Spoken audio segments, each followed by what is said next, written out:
What's going on? Back once again for the Renegade Master. It's Grey Talks Wrestling. That's right, you know what time it is. Smash the like button, smash the subscribe button if you haven't done so already. Those that have, you are absolute legends. Check yourselves out. Wow, thank you very much. Let's get down to it. You know what time it is.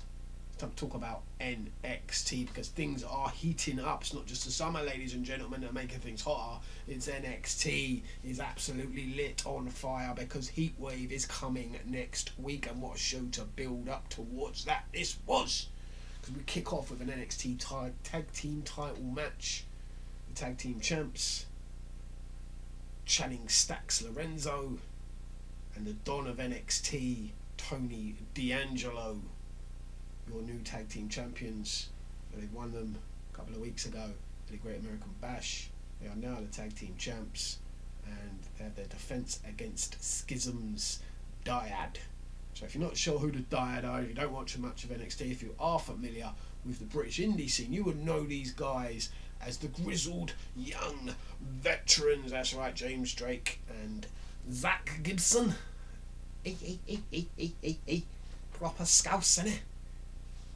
I'm not great on the Scouse accent, but he used to get booed relentlessly over here. But I'm liking that he's out there doing bits and he's doing okay for himself on NXT now. I like to see the Brit lads that I saw grow up over here on the independent scene doing well for themselves, and the lasses as well. It's nice to see, very nice to see. And we see it here on this show. Some people that I remember from years ago watching here on the indie scene doing bits in NXT nowadays for the WWE. I'm really proud of what they're doing for themselves. Big yourselves up, man. And here we have James Drake and Zach Gibson. I can't remember their name. I know one of them's called Jagger Reed. The other names I can't remember. I'll have to come back to me. But this match was okay. You've got Joe Gacy out there doing his best impression of a serial killer from the 80s, and he's got it down to a T. Let's have it right. The guy looks mental. Like, ugh. You want to go near him, like you'd cross the street when you see that geezer coming towards you. You think there's something wrong with him. Anyway, I'm liking the Rock's daughter there as well. She's doing pretty good as well. She looks okay. All those guys in yellow masks. I'm not sure about all of that, but they come around in this match and cost them the match really, because two of those guys turn out to be the Creed brothers. They cost Schism the match, and Channing Stack Lorenzo and Tony D, the Don of NXT, retain the tag team titles because of the help that they get from the Creed brothers, and this furthers the story between the Creeds and Schism. I'm liking where this is going. And we had a little video package of some geezer called Eddie Thorne, who thinks he's, or Eddie Thorpe, is it? Yeah, that's it, Eddie Thorpe, thinking he's the next Tatanka or some shit like that, or a relative of Tatanka's, who knows. But yeah, he's some Indian Native American, should we say, and yeah, he wants to get back at Dijak, and he does that later on in the show. We'll talk about that in a little bit. Then we have Blair Davenport going one-on-one with Dana Brooke, man. Dana Brooke is now on NXT. Jesus, how far she's fallen, man. Well, she hasn't fallen very far, to be honest with you. It's probably the best place for her. She was doing nothing on... Do you remember when she was a 24/7 champion? That was embarrassing. Absolutely embarrassing to us. This is a bit better, I suppose. This Dana Brooke ain't too bad. Match weren't great. Was what it was. Blair Davenport's going to be a star, and you need people that have had a bit of experience, like your Dana Brooks, to teach them how to do work the way the WWE wants you to work. And Dana Brooke knows how to do that, and it's sensible having a few people that have been on the main roster come down to NXT and help the new stars learn how to work the WWE way.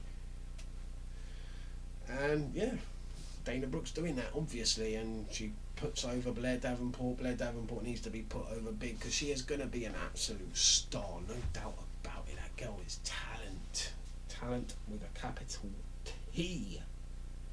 I mean, that the only thing I had problem with this match was the finish, where she hit her with the most sickening knee shot, knocks Dana out completely. Should have just pinned her there, but she picks her up again and hits her with another knee. Was that really necessary? Really, it just lessened the impact of the first knee shot. It's like, that was enough. You could have just pinned her there. 1, 2, 3, job done. You didn't need to do a second one. That was my only gripe of the match. Apart from that, Blair Davenport very good. Dana Brooke did her job. Tricky Willie defeats Drew Gulak on the way to facing Ilya Dragunov next week at Heatwave. Should be a decent match. Trick Willie, man. Trick Willie has got it as well. We thought Carmelo Hayes was it. We didn't think about Trick Willie, his side man, being that damn good, really. But he is. Don't sleep on Tricky Willie. Trust me, he is going to be a star as well, in my opinion. And we get Baron Corbin in the ring. Here we go, another guy who's been around the block a couple of times in WWE, who knows how to do the WWE thing, knows how the WWE works. That's why he's in NXT. If you want to know why, it's also because they've gone through about 50,000 fucking gimmicks for the geezer, and they've run out of ideas. Lone Wolf, bum ass, broke ass, happy. The list is endless for the guy's gimmicks, man, and it's just nothing's worked for the guy. Now is he a pirate or something, burning ships down? What the fuck that's about? Anyway, Pirate Corbin's in the ring, cutting a promo on about how soft some of these wrestlers are these days, and that's okay. I don't mind that sort of thing. And he's going to teach him how to be a bit harder on his way back to where he should be in the main show. Do me a favour, mate. You ain't going back there anytime soon, and you know that for a fact. Out comes the charismatic Von Wagner, ladies and gentlemen, with Robert Stone, or as you might remember him as Robbie E. Remember those days in NXT? I'll never forget Robbie E from TNA days, man. Every time I see him, I'm like, yep, there he is. What was that name? The Bromans. Do you remember them? The Bromans.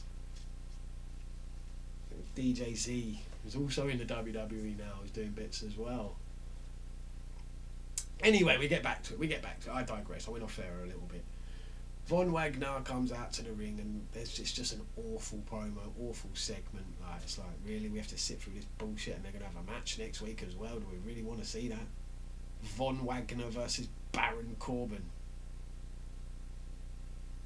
Oh, two bums in the ring, man. I really don't want to watch it. I really don't. It's not going to be very good. I'm not a fan of either of these guys. I did enjoy the Mummy and Dom thing. That was brilliant. Their little segment on the show was literally like a minute, and they pretty much stole the show backstage. A little promo that they probably shot last week and recorded when they were there. So, but it was good. Challenging, is it? What's her name? Lyra Valkyria and Dragon Lee, long lost brother of Wesley. We'll talk about that another day. Yeah, they're having a match next week. Is it a mixed gender match where the women can fight the women, the men can fight the men, and the women usually beat the shit out of the men, but the men aren't allowed to touch the women whatsoever. You know, that's going to happen at some point. Rhea Ripley's going to get her hands on Dragon Lee, or that Valkyria girl will get their hands on Dominic and kick his head off. Something along those lines will probably happen when the men are not allowed to retaliate to the women. Ask you out, how's that fair? Remember the days when men could powerbomb women through tables? When was that not acceptable anymore? When did that happen? Come on, bring back the good old days. Anyway, I did enjoy the promo of Mustafa Ali, the new candidate for the North American Championship. That was quite clever. That was entertaining. That was quite funny. I did enjoy that. If you haven't seen it, go and watch it. It is pretty funny. Ali is killing it at the moment. So, yeah, I want to see him actually get a chance now for this title. Dominic's the champion. I don't know how they're going to do it, but he deserves a shot at some point. Wesley versus Dijak. They built up for that last week. And the winner is going to face Carmelo Hayes next week for the NXT Championship at Heatwave. Good match, very good match. Been a big fan of these two for a long time, so I was liking where this was going, and I was looking forward to this match, especially on this show. And they delivered. They delivered. Apart from that Tatanka reject coming out to the ring, Eddie Thorne. What was it? Eddie Thorpe. Yeah, and cost him, my boy Dijak, the match. Wesley challenging again for a championship, but it's going to be fire, this match, no doubt about it.